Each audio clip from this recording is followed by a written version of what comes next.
జాగ్రత్త ఉండాలి. పొరపాటు పడని మనిషి అంటూ ఉండడు. దిద్దుకోవాలి, సరిదిద్దుకోవాలి, మారు మనసు పొందాలి, పశ్చాత్తాపములు కావాలి, అవసరమైతే ఉపవాసం ఉండాలి, పొట్ట మార్చుకోవాలి, అవసరమైతే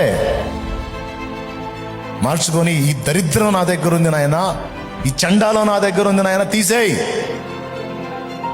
ఈ అపనమ్మకత్వం నా దగ్గర ఉంది, తీసేయి.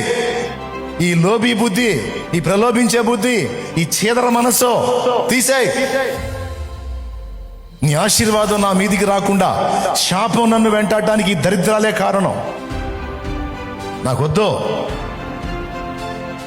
నేను నీ ఆశీర్వాదాన్ని అనుభవించాలి, నీ దీవెనను అనుభవించాలి. దానికి అడ్డుబండలుగా ఉన్న దరిద్రాలు ఏవి ఉన్నాయో నా దగ్గర, నీ పాదాల దగ్గరకు వస్తున్నాను. నన్ను కడుగు, పరిశుద్ధపరచని రా. పొట్ట మార్చుకొని దేవుని ముందుకు వెళ్ళాం.